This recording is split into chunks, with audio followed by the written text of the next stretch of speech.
Last week, I was hosting a group coaching call for my Attract and Activate program.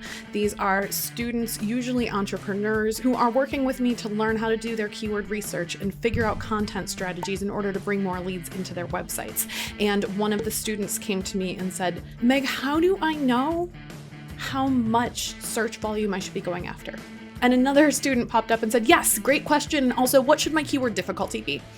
And as usual, you guys know that my answer was, it depends, because my answer is always, it depends. But I did that thing that people who hire consultants hate, which is I turned back to them with another question. And the question was, well, how much traffic do you need? And this is a question that people hate for two reasons. One, because we are just kind of under the assumption from marketers, and also probably like society in general, that more is just better, right? There's this feeling of if I get more traffic, then I will succeed and I'll be a millionaire. But it's not always that more is better, it's that better is better. We want to make sure that we're getting the right traffic. We may not necessarily need a ton of traffic. The other reason people hate when I ask this question is that they don't want to do the math. So I'm going to walk you through some very simple calculations for how to determine how much traffic you need on your website. The answer might surprise you. It might be a lot less than you think, and you might be able to scale back your marketing a little bit, or it might be a bit more than you think, and you may want to adjust the ways that you're thinking about things. So stick with me and I'll walk you through those calculations. I promise it won't be a ton of math right after this.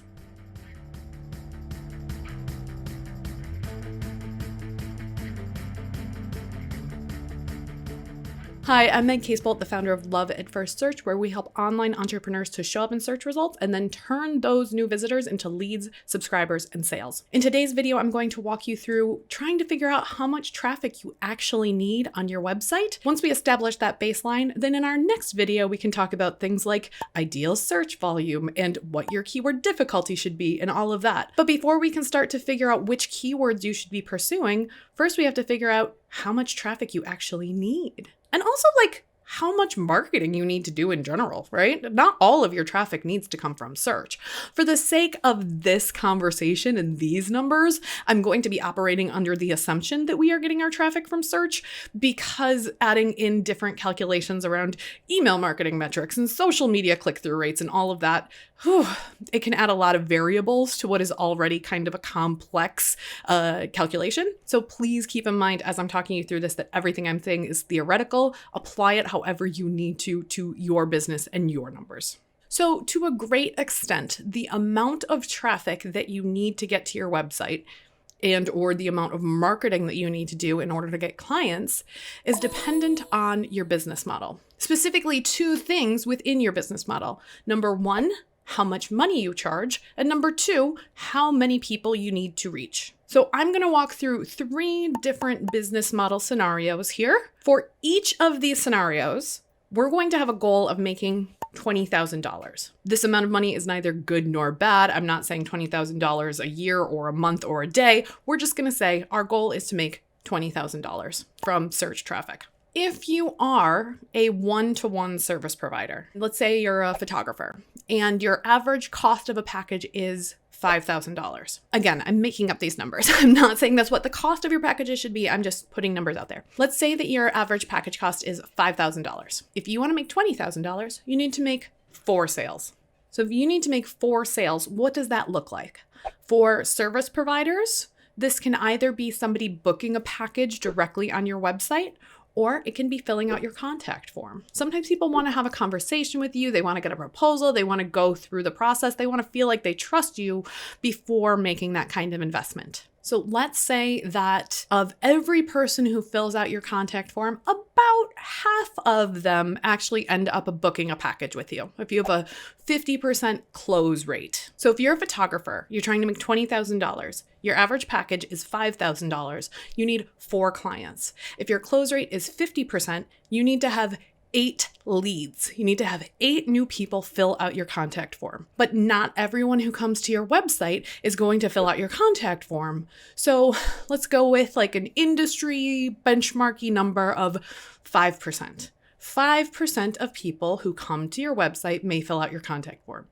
You can go set up some tracking in order to figure out what your actual number is. Look in your inbox, see how many leads you had this month, divide it by the number of visitors you had to your website, however you want to do this number. But I'm pulling a number out of the air, approximately 5%. You would need 400 people to visit your website. Now, this number is still a little bit theoretical. You may just have the first 4 people who visit your website book with you. If so, awesome. You're amazing. Kudos to you. You might not need those 400 people, but theoretically, you would need 400 visitors for this high touch service. All right, let's switch business models. Let's take a look at an e-commerce business, somebody who's selling products online. You also want to make $20,000.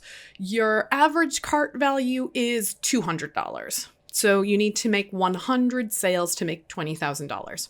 Now, I actually did some research to figure out what the benchmark is for e-commerce conversion rates.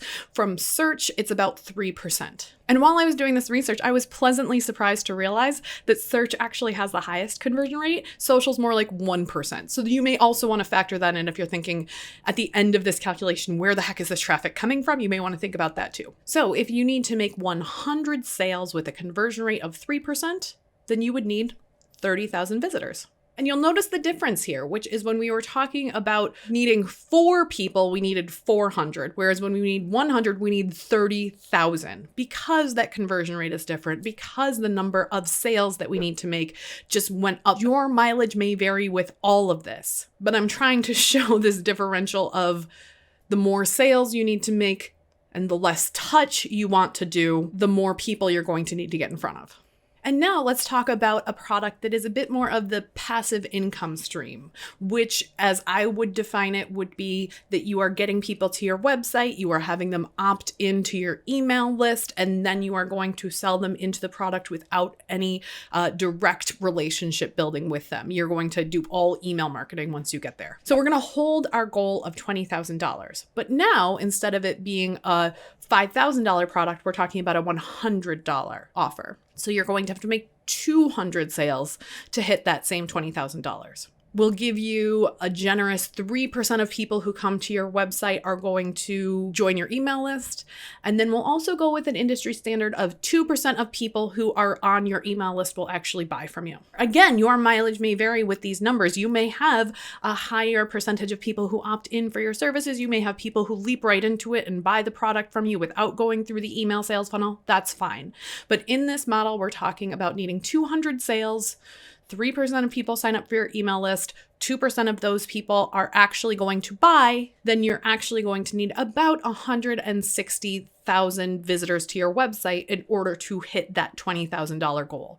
Now, again, that's the business model that's entirely passive, where you don't need to get on sales calls and you don't need to deliver anything in person, but your time is going to be spent marketing that offer instead of delivering that offer. So as you can see, the business model that you're working with, whether you're high touch, high cost, or low touch, low cost, is going to deeply impact how many people you need to get in front of. Now, remember that these numbers are purely theoretical. You may need 400 people, you may need 160,000 people, you may need somewhere in the range there. But hopefully you can see that the more people that you want to serve, the more people you're going to need to get in front of. And the more leveraged your offer is, the more time you may need to be spending on your marketing in order to develop this kind of broader reach to a larger number of people. The 2 students who asked me this question on our Attract and Activate call, one was a high-touch copywriter, and she really only needs about 10 clients a year. So she is looking for search terms that are much more targeted because she only needs to get in front of a couple hundred people a year with her search terms. The other one is selling digital products somewhere in the $10 to $50 range. So she needs to get in front of more people.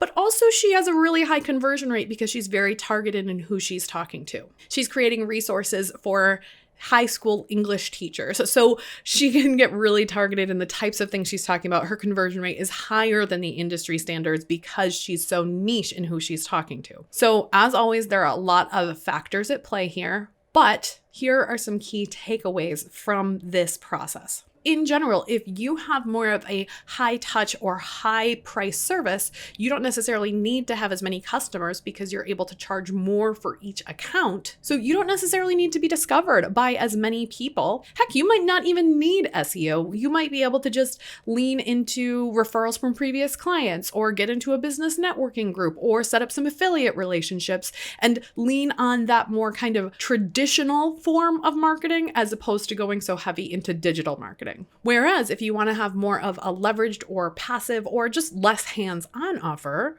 your price may come down with that, your conversion rate may come down with that, and you're going to need to be discovered by a larger population of people. And SEO may be one of many marketing strategies that you use in order to grow your audience. It doesn't have to be the only one, but it could be a choice that you use in order to bring new people into your business. If you thought this was helpful, make sure to like the video. And if you don't want to miss the next video about how to determine the right search volume and keyword difficulty for your business based on the calculations that we did today, make sure to subscribe to the channel. I'll see you then.